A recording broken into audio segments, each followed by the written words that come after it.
He, a skeptical tycoon, seeks a suitable partner and dismisses 9 socialites. She, a clumsy single mom, takes a temp job at his mansion. Amidst the chaos, she tries to help. He observes her, seeing her genuine kindness and comedic charm. The millionaire falls for her authenticity. Before we get started, drop a comment and tell us what city you're watching from. Enjoy the story. The alarm clock blared at 5:30 a.m., just like every day. Brenda Miller rubbed her tired eyes and hauled herself out of the narrow bed in her tiny 2-bedroom apartment in the Hopewell neighborhood of Queens, New York. The cold linoleum floor shocked her bare feet, reminding her of another overdue bill. This time, the gas that had been shut off last week and which she still hadn't been able to afford to reconnect. "Mommy, it's cold," murmured Leo, her 5-year-old son, burrowing deeper into the thin blanket they shared on the same bed. Brenda smiled, even though her heart ached. That innocent smile of his was her driving force, the reason she woke up every day ready to face the world. "Come here, sweetie," she said, opening her arms to him. "Mommy's gonna make you some hot cocoa before school, okay?" But when she opened the cupboard in the cramped kitchen, reality hit hard. There was only half a package of powdered milk left and a little bit of sugar. The cocoa had run out 3 days ago. Brenda took a deep breath, quickly improvising a solution. "You know what we're gonna have today? We're gonna have sugared milk, but I'm gonna tell you a story about how the old kings used to drink this special drink to make them stronger," she said, as she heated water on the only working burner of the stove. Leo smiled, believing in the magic his mom always created to turn scarcity into adventure. While he drank the warm beverage and ate the last piece of toast she had saved for him, Brenda mentally reviewed her schedule for the day. From 8 a.m. to 4 p.m., work at Petals and Plants flower shop, where she earned minimum wage taking care of plants, making arrangements, and serving customers. From 5 p.m. to 10 p.m., cleaning at a law office downtown. In between those shifts, rushing to pick up Leo from school and dropping him off with Mrs. Rodriguez, the elderly neighbor who watched him for a small amount that Brenda could barely afford. "Mommy, why was the deli man angry yesterday?" Leo asked, remembering the embarrassment they had experienced the day before when Brenda tried to negotiate paying for the groceries she had put on credit. "Oh, honey, sometimes adults get worried about bills, just like Mommy does. But it's nothing to worry about, okay? Mommy will take care of everything soon," she replied, combing the boy's curly hair with her fingers. The truth was that the debts had accumulated alarmingly. The rent was 3 months overdue, and the landlord had already threatened eviction.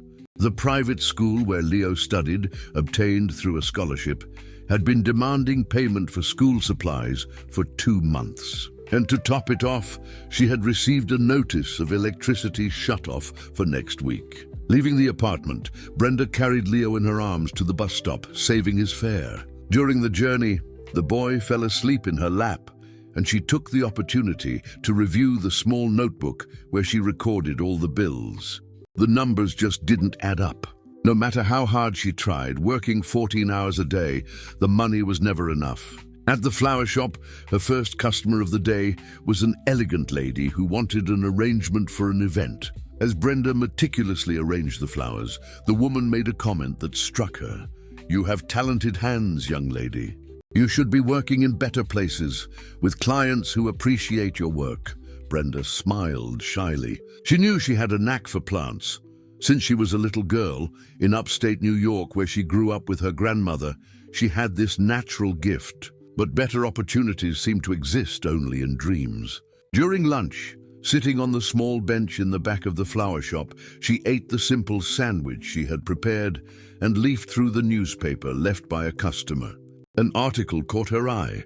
Tycoon Richard Sterling hosts series of charity dinners at his Manhattan mansion. The photo showed an elegant man with a serious look amidst an environment of unimaginable luxury.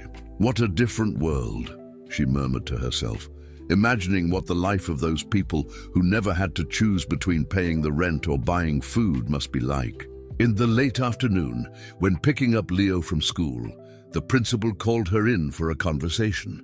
The boy waited in the yard, playing alone. Mrs. Miller, we need to talk about the situation with the payments for the materials. We understand your difficulties, but the school also has commitments, said the principal, in a tone that mixed understanding and firmness.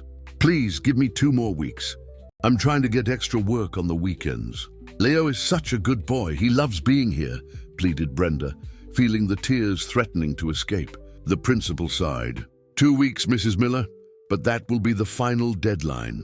On the bus to her second job, with Leo again in her lap, Brenda watched the city through the window. New York was a metropolis of extreme contrasts, luxurious penthouses sharing space with crowded tenements, people in fancy cars passing by others who slept on the streets. She wondered if there would be some place in this vast world where she and Leo could find a little more peace. Mommy, when I grow up, I'm going to work really hard to buy a big house for both of us, said Leo, with the pure sincerity of a child. Brenda kissed her son's forehead, feeling a mixture of pride and pain. That little boy already carried worries that shouldn't belong to his age. You don't need to worry about that now, honey. Your only obligation is to study, play, and be happy. Mommy will take care of the rest. As the bus traveled through the city, Brenda silently renewed her daily promise. No matter how many obstacles appeared, she would find a way to give Leo the future he deserved, even if it meant sacrificing all of her own dreams. 3 days later, Brenda's phone rang during her break at the flower shop. It was Carla, an acquaintance who worked in events. Brenda, there's an emergency job for tonight. An event at a mansion in Manhattan needs someone to help with the floral arrangements. They're paying $300 for one night. Would you be interested? $300. It was almost half of what she earned at the flower shop in an entire month. Brenda didn't hesitate. Definitely. What time and where? 7 p.m. It's at Richard Sterling's mansion, that famous businessman. It's going to be an elegant dinner, so dress to impress. The name sounded familiar. It was the same man from the newspaper photo. Brenda spent the rest of the day on edge, imagining what it would be like to step into that gilded world that seemed so distant from her reality. At 6:30 p.m., after dropping Leo off with Mrs. Rodriguez, she stood at the back entrance of a mansion that looked more like a palace. The wrought iron gate opened onto perfectly manicured gardens, and the main house was an imposing 3-story structure, all illuminated by soft lights. "You must be Brenda," said an elegant middle-aged woman wearing a flawless business suit. "I'm Helen, the event planner. Come, I'll explain what you need to do." Brenda followed Helen through the marble hallways, trying not to show how impressed she was. Crystal chandeliers hung from the ceiling, expensive paintings adorned the walls, and the aroma of expensive flowers perfumed the entire environment. Mr. Sterling is hosting Miss Valerie Moore for dinner. She's the 9th and final candidate on the list. I need you to replenish the floral arrangements in the dining room and the foyer. The flowers arrived an hour ago and are in the kitchen. While working, Brenda couldn't help but observe the comings and goings in the house. Uniformed staff circulated with silver trays. The chef commanded a kitchen worthy of a restaurant, and everything functioned with almost military precision. At 8 p.m., a dazzling woman entered through the main door.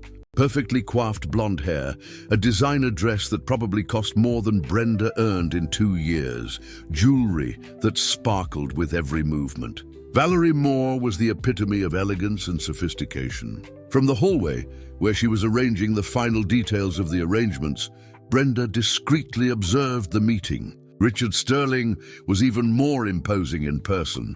Tall, broad-shouldered, a perfectly tailored suit, and a bearing that commanded respect. But there was something in his eyes that she recognized. A disguised sadness, a loneliness that not all the luxury in the world could mask. During dinner, which stretched on in the main room, Brenda remained in the kitchen helping with the dishes. Through the comings and goings of the waiters, she could hear fragments of the conversation.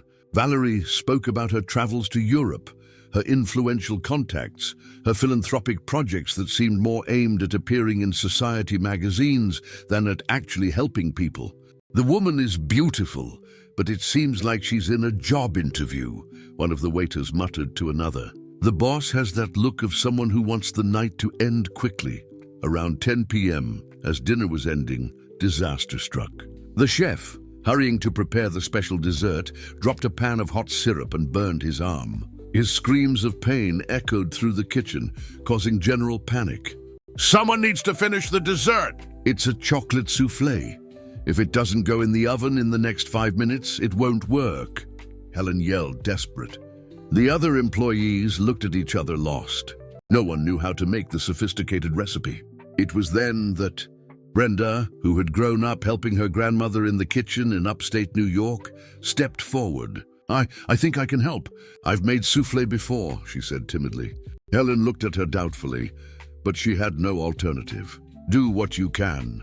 With quick but careful movements, Brenda separated the eggs, beat the egg whites until stiff, prepared the chocolate cream, and delicately incorporated everything. Her hands trembled with the pressure, but her grandmother's recipe was etched in her memory. Richard, curious about the delay in the dessert, had gone to the kitchen to understand what was happening.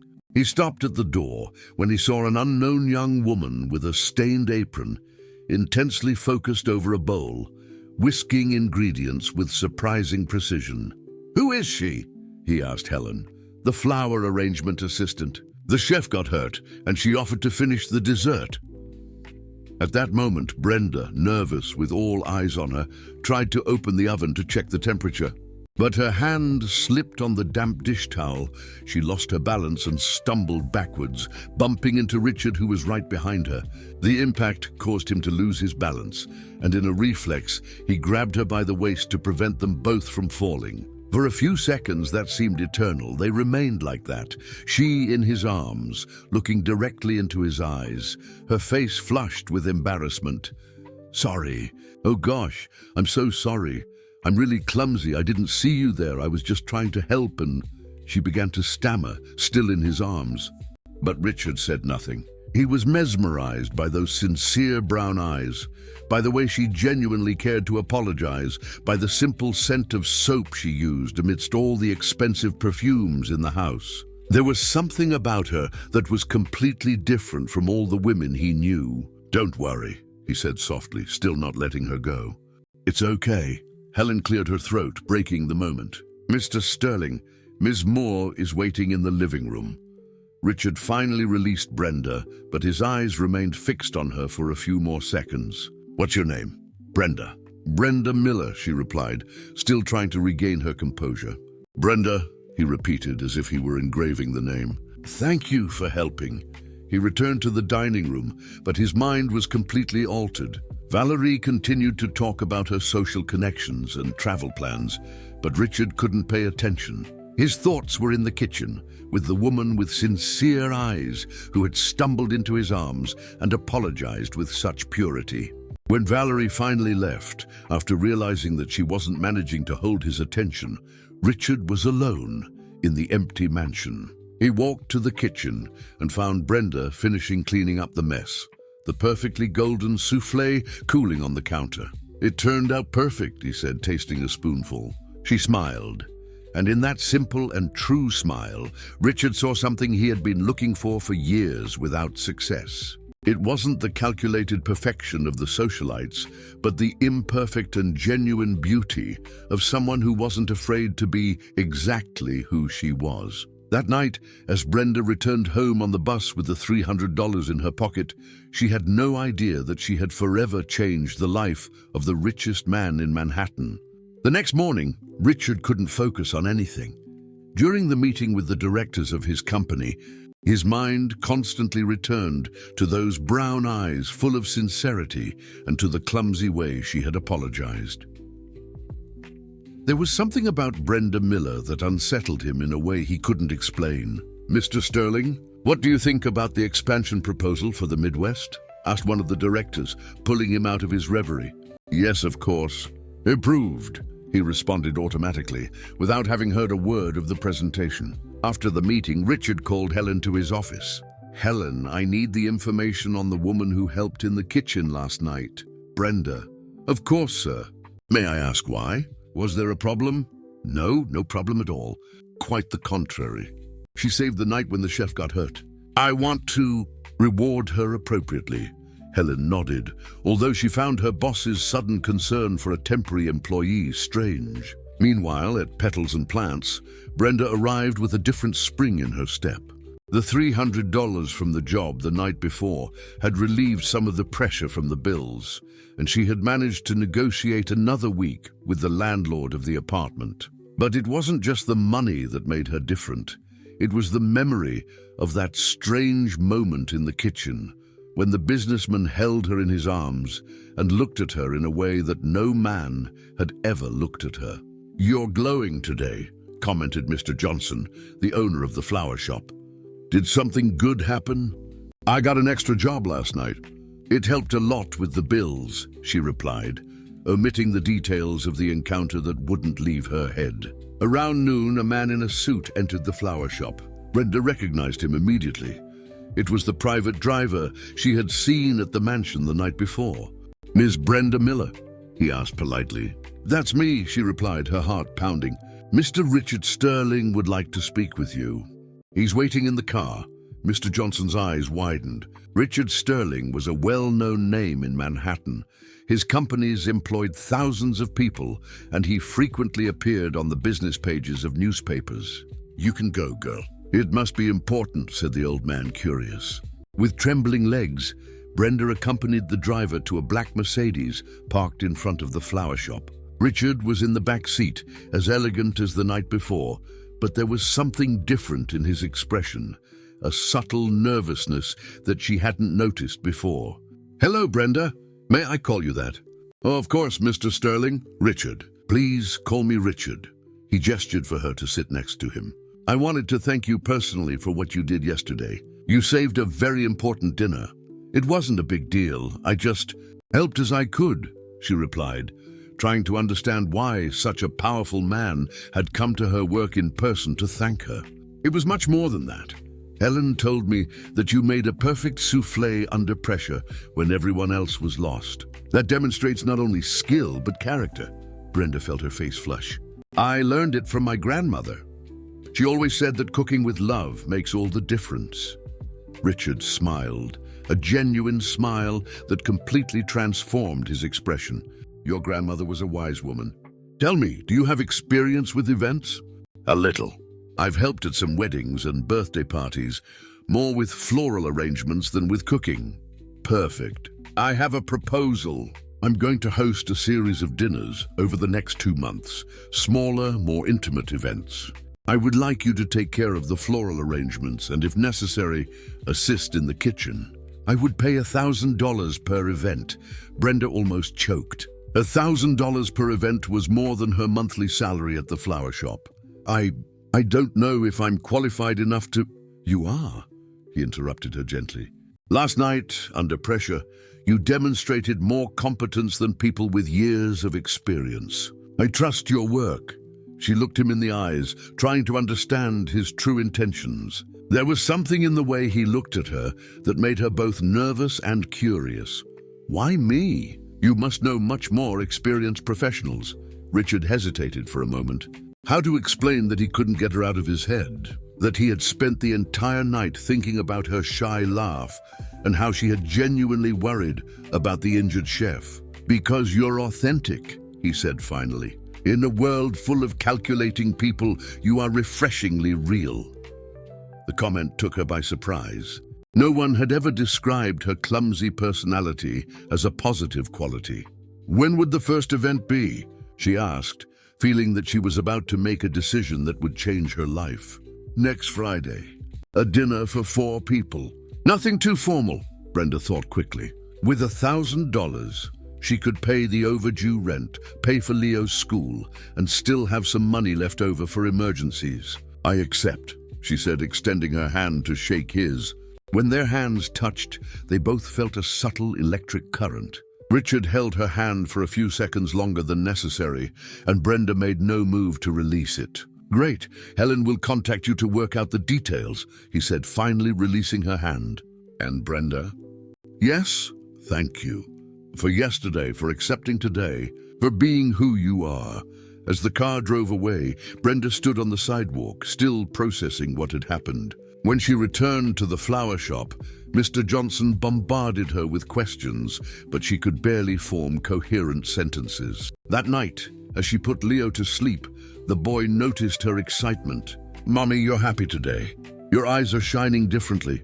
Mommy got a new job, honey. We're going to be able to pay all our bills and maybe even buy that cocoa you like. And a new toy car? We'll see," she said, kissing his forehead. But while Leo slept, Brenda stayed awake thinking. There was something in Richard Sterling's gaze that went beyond a simple job proposal. The way he had spoken to her, how he had held her hand, how he had smiled when she mentioned her grandmother. All this suggested that his intentions were more complex than she imagined. For the first time in years, Brenda found herself thinking of a man not as a complication or a risk, but as a possibility. And that scared her as much as it excited her. On the other side of the city, Richard was also awake, looking out the window of his penthouse. He had taken the first step, created a pretext to see her again. Now he needed to find out if that connection he had felt was real or just a product of his loneliness. One thing he knew for sure, Brenda Miller had awakened something in him that had been dormant for years, and he wasn't going to let that opportunity slip away. And the first event arrived faster than Brenda expected. All week, she prepared meticulously, buying a simple but elegant dress at a department store, researching recipes and rehearsing the floral arrangements at home. Leo watched her curiously as she practiced folding napkins and arranging utensils. "Why are you so nervous, Mommy?" asked the boy, seeing her review her notes for the 10th time. "It's an important job, honey. Mommy wants to do everything right." On Friday night, Brenda arrived at the mansion 2 hours before the guests. As she had arranged with Helen, she brought with her 3 floral arrangements that she had prepared with care, white and pink roses, with delicate foliage that gave a sophisticated but welcoming touch. "They're beautiful," praised Helen, examining the arrangements. "Mr. Sterling will be pleased." Richard appeared in the dining room as she made the final adjustments on the table. He wore a navy blazer without a tie, more casual than at their first meeting, but still impeccably elegant. "Perfect," he said, observing the result. "You have a special eye for this." "Thank you," she replied, feeling that familiar quickening in her chest whenever he approached. The guests are a couple, friends of mine, Robert and Patricia Campbell, and a business partner, Edward Manning. Nothing too formal, but they are, let's say, people accustomed to a certain standard. There was a subtle warning in his words that Brenda couldn't quite decipher. The guests arrived punctually at 8. Robert Campbell was a robust man, middle-aged, with an ostentatious signet ring and a loud laugh. His wife, Patricia, was an impeccably dressed blonde woman, with jewelry that sparkled with every movement. Edward Manning had the typical bearing of a successful businessman. Expensive suit, Swiss watch, and an overly firm handshake. Brenda remained discreet, entering the room only to serve the dishes that the chef had prepared. Everything was going well until dessert, when Richard called her to introduce her to the guests. "I want you to meet Brenda. She's responsible for these wonderful arrangements and has been a great help at my events."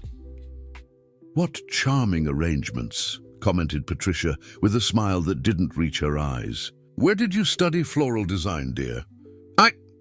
I didn't study formally.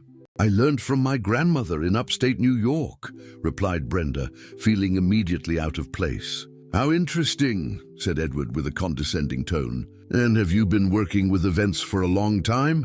"Actually, I work at a flower shop, and this is my first private event." The silence that followed was embarrassing. Robert and Patricia exchanged glances, and Edward raised his eyebrows almost imperceptibly.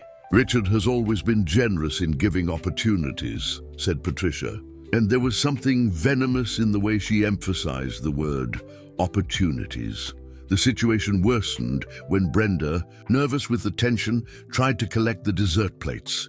Her hands trembled slightly, and as she picked up the glass platter, it slipped. The piece didn't fall, but the noise was loud enough for everyone to look. "Careful, dear," said Patricia with false concern.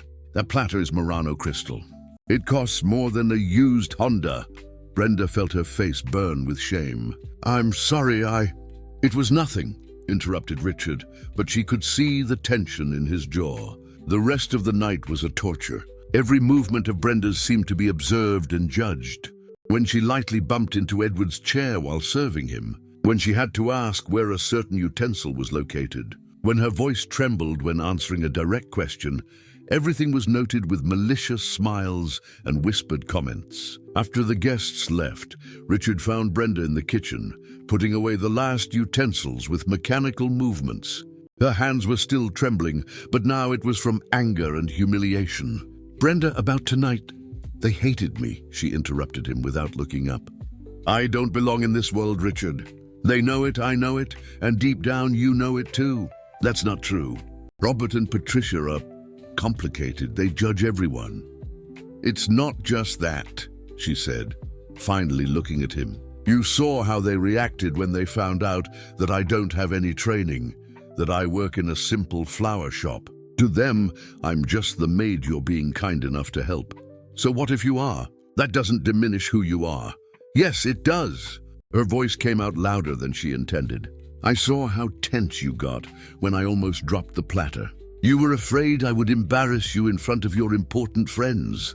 Richard tried to approach, but she backed away. "I spent the whole week preparing, buying clothes, studying etiquette, trying to be someone I'm not. And in the end, it didn't help at all. I'm still the clumsy single mom from Queens who doesn't know the difference between a fish fork and a salad fork." "Brenda, please." "No." She grabbed her purse and headed for the exit.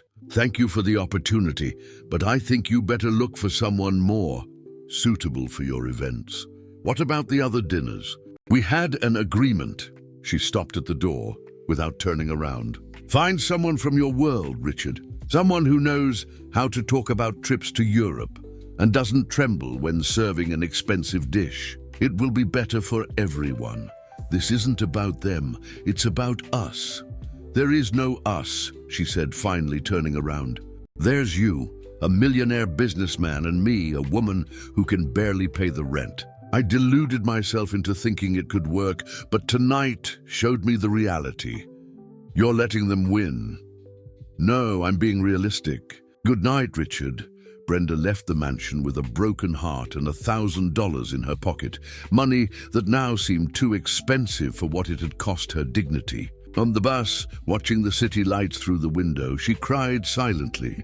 She had allowed herself to dream for a few days that maybe she could belong to a different world, that maybe a man like Richard Sterling could really be interested in her as a person, not as a charity project or an exotic novelty. But reality had imposed itself in a cruel way. She was Brenda Miller, single mother, worker, clumsy. He was Richard Sterling, tycoon, sophisticated, from a world where people had pompous names and judged others by their background and bank account. Arriving home, she found Leo sleeping in Mrs. Rodriguez's lap, who was dozing in the old armchair in the living room. "How did it go, dear?" asked the neighbor, waking up. "It was a lesson," replied Brenda, picking up Leo. "An expensive lesson, but a necessary one." That night, lying next to her son, Brenda made a decision. She would not go back to work for Richard Sterling. She would return to her simple life, to her humble customers at the flower shop, to her small but honest world, where no one judged her for not knowing that Murano crystal cost more than a car. Some dreams, she realized, were too big for small people like her. And 2 weeks had passed since that humiliating night at the mansion. Brenda returned to her routine at Petals and Plants, but something had changed in her. She was quieter, less smiling, and Mr. Johnson noticed the difference. "Girl, what happened with that special job?" "You don't talk about it anymore," asked the old man, as she silently arranged roses. "It didn't work out," she replied dryly, avoiding going into details. The financial situation, which had had a brief respite with the $1,000 from the event, quickly tightened again. Leo had gotten sick with a virus and needed expensive medication. The rent would be due again in a week, and this time the landlord had been clear: no payment, immediate eviction. On Thursday morning, as she arranged a bouquet for a simple wedding, an elegant woman entered the flower shop. Brenda immediately recognized Helen, Richard's event planner. "Can I talk to you for a moment?" asked Helen with a serious expression. Brenda hesitated but nodded positively. They moved to a more private corner of the store. "Richard is suffering," said Helen bluntly. "Since that night, he's cancelled all the other events he had planned. He can't concentrate on work. He's irritated with everyone." "I'm sorry, but that's not my problem," replied Brenda, trying to sound firm. "Do you know what Patricia Campbell told me the day after the dinner?" Brenda shook her head, although part of her did want to hear. "She said that Richard had never defended a woman the way he defended you that night. That after you left, he was extremely cold with them, practically kicked them out of the house. He defended me." Brenda asked, surprised. "More than that. Robert made an unpleasant comment about you the next day at a business lunch. Richard got up from the table and said that if he heard one more disrespectful word about you, he would cancel all the contracts they had together. Robert had to apologize publicly." Brenda felt her heart race, but she tried to maintain her composure. "Why are you telling me this?" Helen sighed, seeming to struggle with some internal dilemma. "Because I've worked for Richard for 15 years. I've seen him go through dozens of women, all beautiful, all perfect, all approved by the family. And never in all these years have I seen him truly care about someone, his family. His parents are complicated, especially his mother, Constance Sterling. She has a mental list of suitable women for her son to marry. Socialites, daughters of businessmen, women with impeccable pedigree. Richard has always resisted, but in recent months the pressure has increased a lot. And what is my role in this?" Brenda asked, although she already suspected the answer. "You are everything they don't approve of. You are real, authentic, independent. And exactly for that reason, Richard fell in love." The word "fell in love" hung in the air between them. Brenda felt her legs grow weak. "He didn't say that. He doesn't need to say it. I know him. I've seen how he looks at you, how he gets nervous when he says your name, how lost he was after you left." Helen took an envelope from her pocket and held it out to Brenda. "What's this?" "The payment for the other 5 events you had agreed to. He insists that you deserve to receive it, even though he cancelled." Brenda looked at the envelope without taking it. "I can't accept this. I didn't work. Then consider it a loan or an opportunity." Helen forced the envelope into her hands. "Brenda, can I be direct? Richard has never had to fight for a woman. They've always run after him because of the money, the status, the family. You're the first one who rejected him. The first one who made him question if he's worth anything besides his bank account." "I didn't reject him. I just recognized reality." "What reality?" "That you're from different worlds? That he's rich and you're poor?"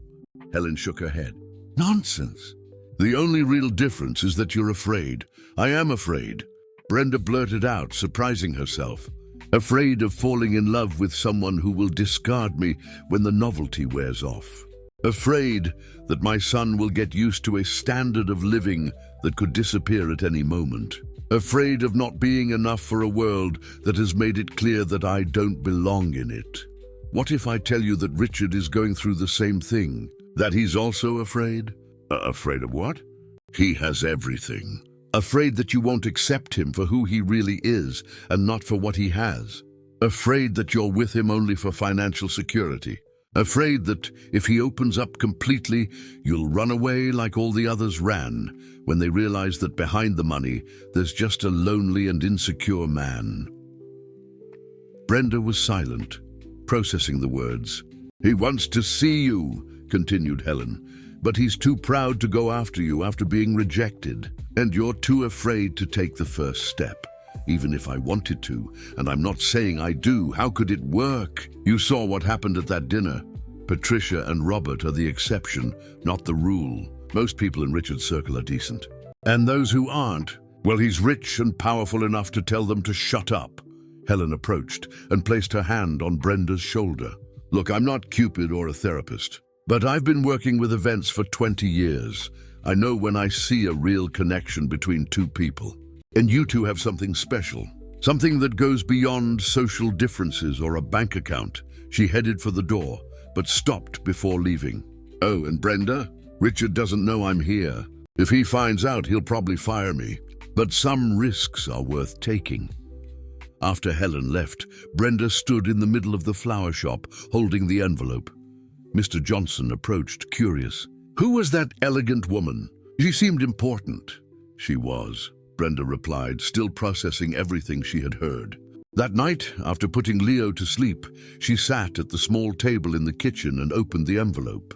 Inside, there were $5,000 and a simple card with just one sentence written by hand. "For when you're ready to believe you deserve to be happy. IRS." Brenda held the card against her chest and for the first time since that terrible night allowed herself to imagine that maybe, just maybe, she had judged everything wrong. That maybe Richard Sterling wasn't just a capricious tycoon, but a man genuinely in love with her. But the question that haunted her remained.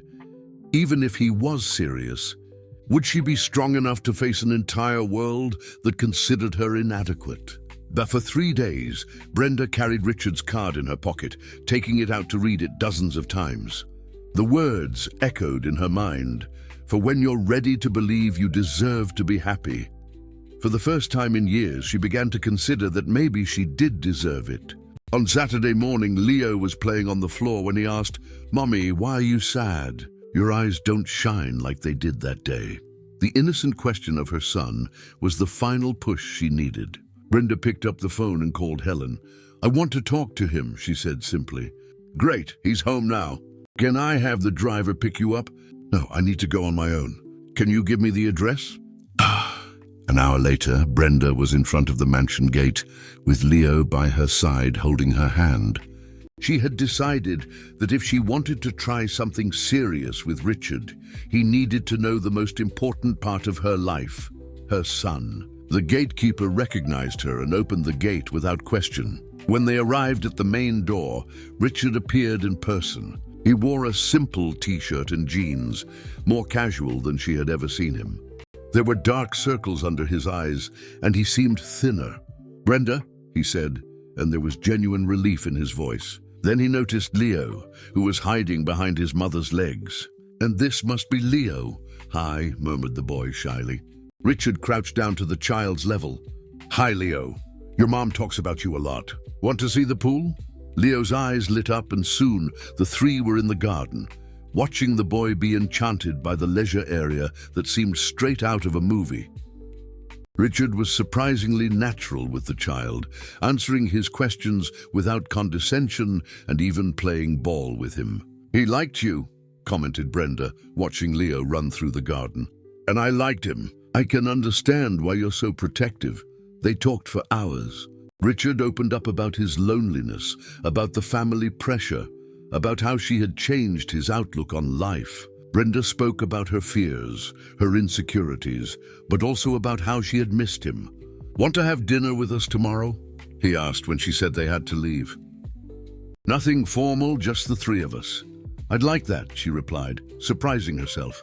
On Sunday, Brenda dressed more carefully, choosing a simple but pretty dress that she had bought with the money from the first event. Leo was excited, talking non-stop about Uncle Richard and his amazing house. Dinner was perfect.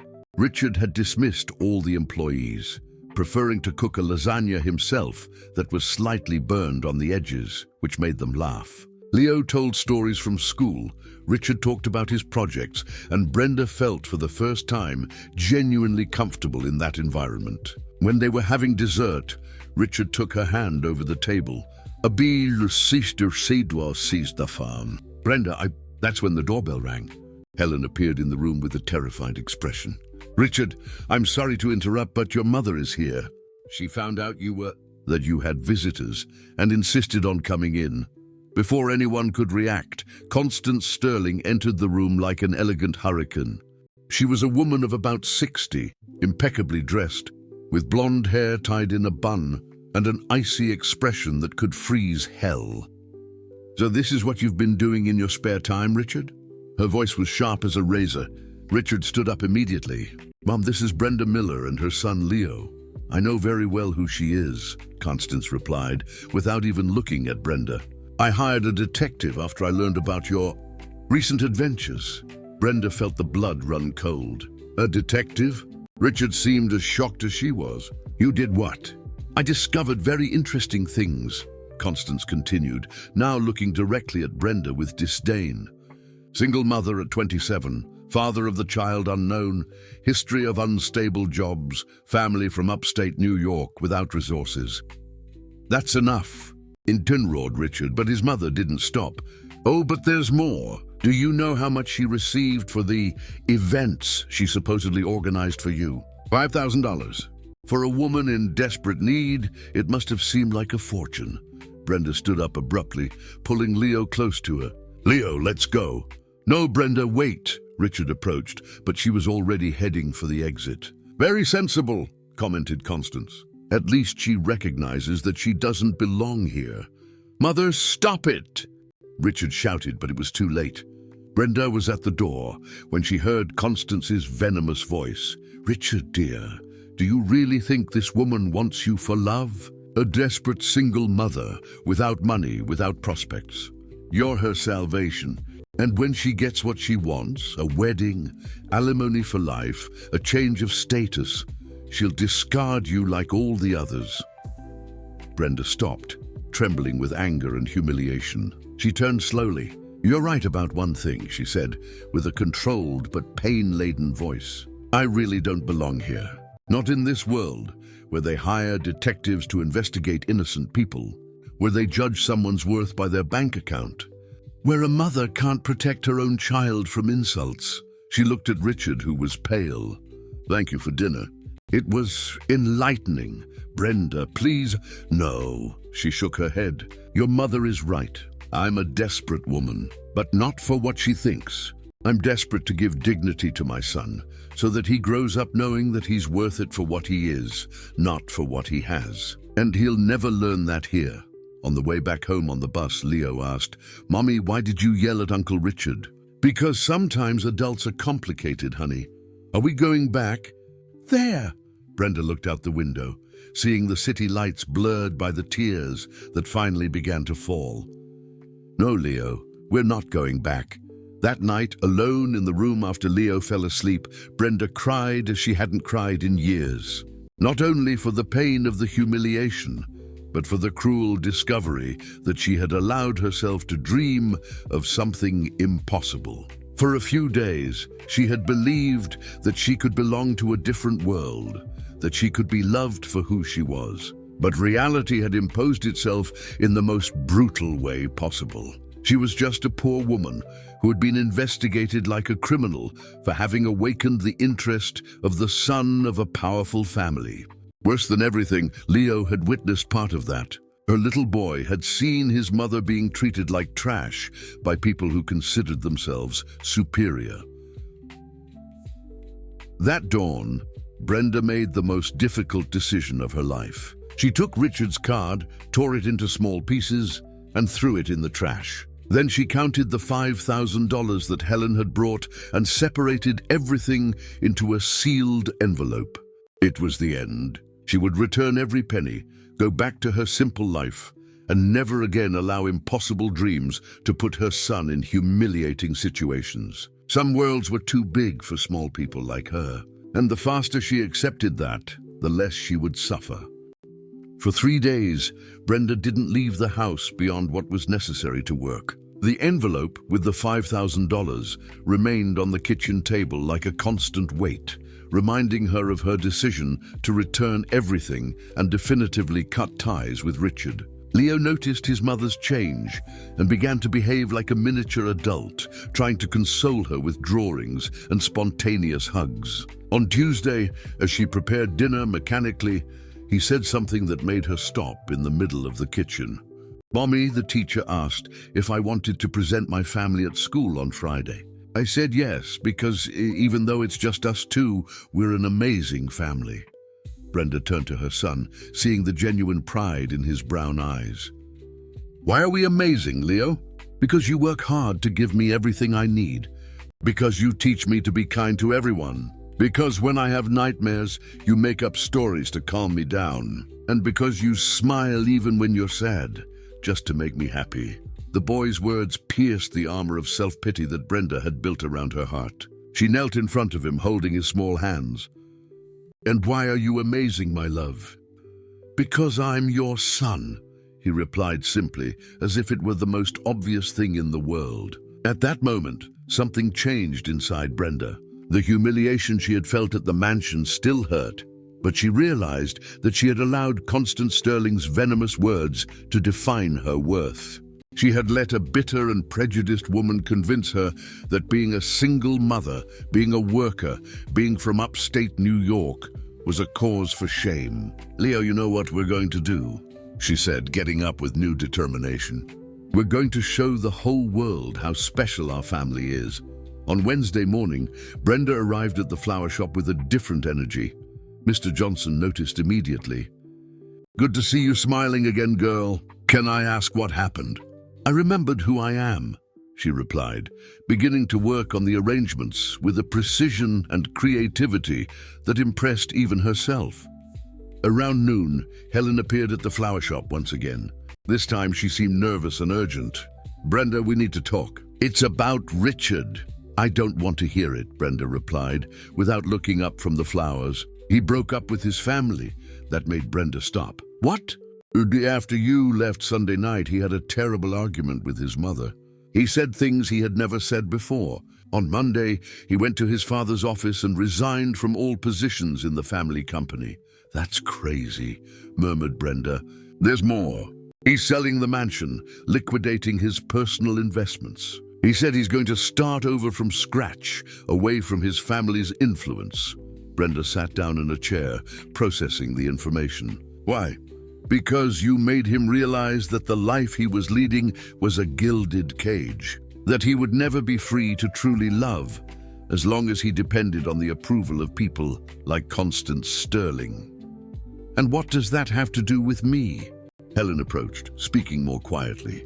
"He's planning something for Friday. I don't know exactly what, but he asked me to find out where Leo studies. He said he needed to set things right once and for all." Brenda's heart raced. "He can't show up at Leo's school. It would be a scandal." "Then you need to talk to him before that." "No, Helen, I'm not going to put myself through this situation again. Leo is going to present our family at school, and we're going to show that we don't need anyone's approval to be happy." Helen sighed. "Brenda, you don't understand. Richard isn't trying to win you back on a whim. He's literally reshaping his entire life for your sake. This isn't the thing a bored playboy does. It's what a man in love does. Then why didn't he come to talk to me personally?" "Because you made it clear that you didn't want to see him anymore. And because he's too proud to beg." Brenda was silent for a long moment. When she spoke, her voice had a new firmness. "Tell him not to show up at Leo's school.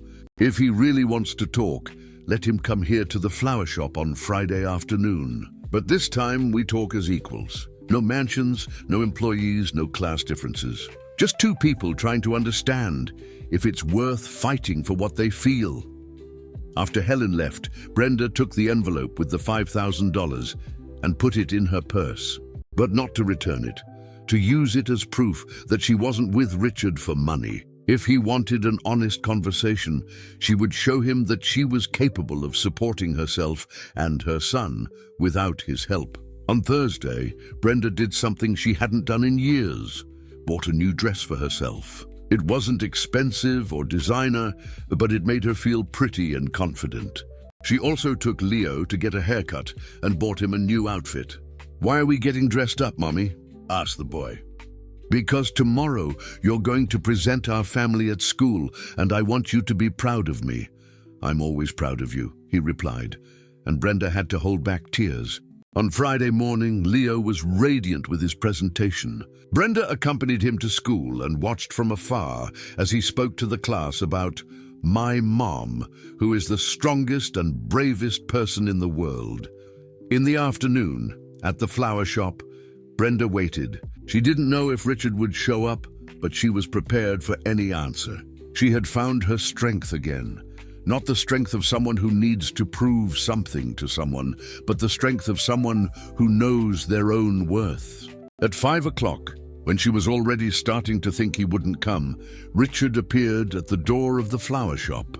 He was different, simpler, more human. He wore jeans and a plain shirt, and there was a vulnerability in his eyes that she had never seen before. "You came," she said.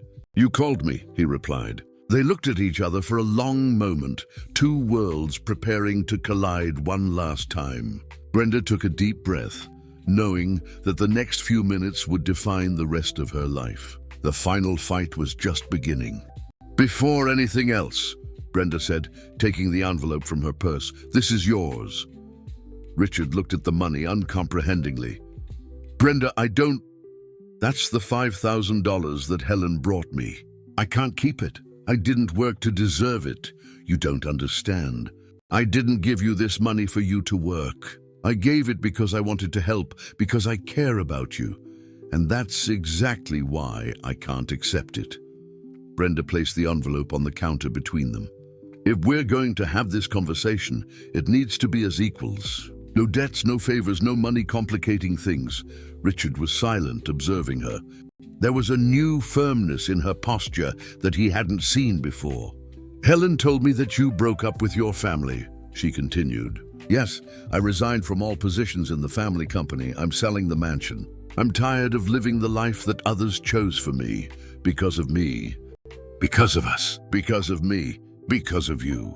Because of Leo." Richard took a step closer. "Brenda, that night at the mansion when my mother said those terrible things, I should have defended you right away. I should have kicked her out of my house and run after you. Why didn't you? Because I spent 35 years obeying, trying to be the perfect son, the impeccable businessman, the man everyone expected me to be. And when I finally found someone who made me want to be myself, I froze." Brenda felt her heart race, but she kept her voice steady. "And who are you, Richard?" "Really?" He took a deep breath. "I'm a man who spent his whole life feeling alone in the middle of crowds, who never knew if people liked him or what he represents, who gave up believing in love until he found a clumsy woman who stumbled into his arms and changed everything. I didn't change anything. You've always been like this. You just needed courage to admit it. You're right, and you're the one who gave me that courage." Richard stepped closer. "Brenda, I know my mother said horrible things. I know you must be thinking that we're from very different worlds." "We are," she interrupted him. "But I discovered something this week. What hurt me wasn't finding out that we're different.